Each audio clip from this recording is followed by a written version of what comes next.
Look, you sit down to study. You open your book, you check your phone for just 2 minutes, and somehow it's been 2 hours. Um, and now you're stressed, behind, and telling yourself, I'll do it properly tomorrow. Here's the thing. That's not a motivation problem. It's not even a discipline problem. It's a system problem. And this is exactly where most average students get stuck, while Japanese students quietly pull ahead. We've been told something our whole life: study harder, study longer. But here's what most people don't realize. Top performing students, especially in Japan, don't study more. They study differently. In fact, according to OECD education data, Japanese students spend less time on homework than many countries, yet consistently rank near the top in math and science. So what's going on? Let's break down the 5 biggest mistakes average students make and what high-performing students do instead. Mistake number 1: studying without a system. Look, most students just start studying. No plan, no structure, just vibes. Japanese students, they follow something called Kaizen thinking, continuous small improvement. Instead of saying, I'll study 5 hours today, they say, I'll improve 1% today. Here's a simple breakdown. If you improve just 1% every day, after 30 days, you're not 30% better. You're approximately 37% better. That's compound growth. Now apply that to studying. Instead of cramming everything, they focus on one concept, one improvement, one small win daily. Mistake number 2: passive studying. This one hurts. Reading notes, highlighting everything, rewatching lectures. Feels productive, right? It's not. Studies show that active recall improves retention by up to 50% more compared to passive review. Japanese students use a technique called self-testing before mastery, meaning they test themselves before they feel ready. Now you might be thinking, but what if I don't know the answer? Good, that's the point. Struggling to recall information actually strengthens memory. Think of it like going to the gym.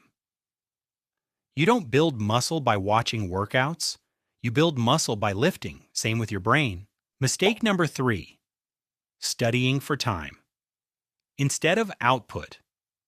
This is where it gets really interesting. Average students measure study sessions like this.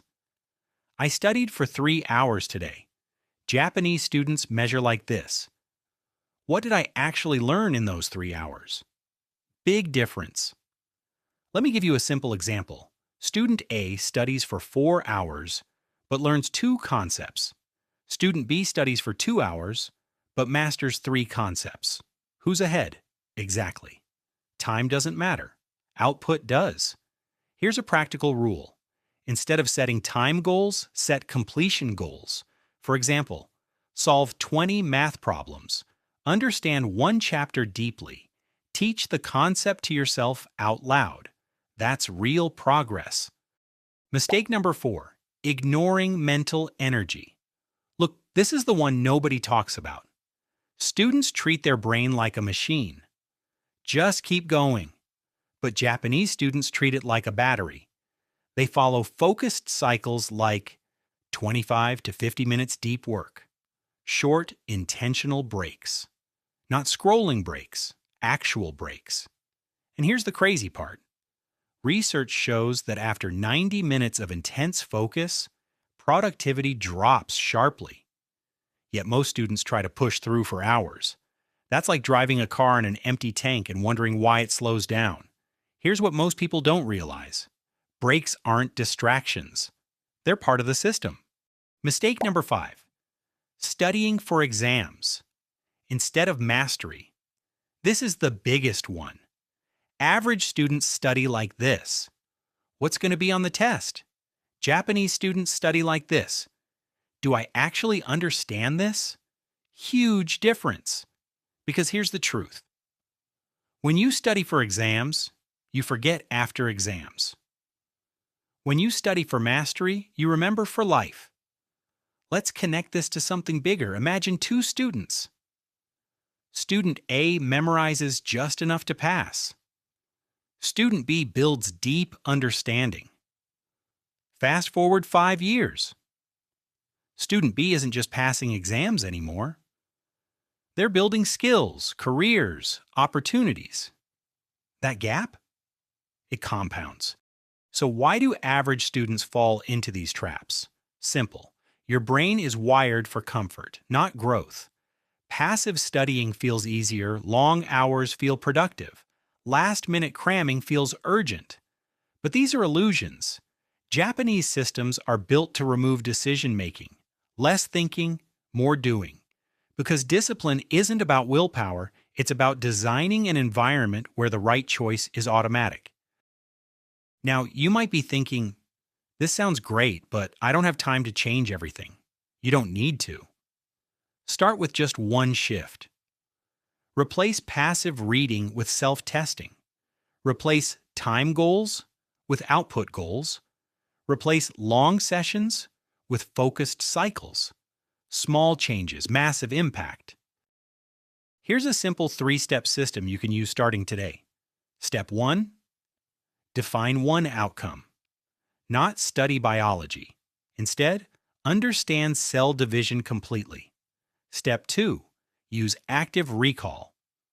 Close your book, write everything you remember, then check gaps. Step 3. Study in cycles 45 minutes, focus to 10 minutes, break, repeat. That's it. No fancy tools, no complicated systems. Look, the difference between average students and top students isn't intelligence. It's not talent. It's not even effort. It's how they use their effort. And once you fix that, everything changes. Your grades improve. Your confidence builds. And suddenly, studying doesn't feel like a struggle anymore. It feels like progress. So here's what I want you to do. Pick one mistake from this video and fix it today. Not tomorrow, not next week. Today. Because small changes, done consistently, create results most people think are impossible. And if you want to study smarter, not harder, make sure you subscribe. Because the next video might just change how you learn forever.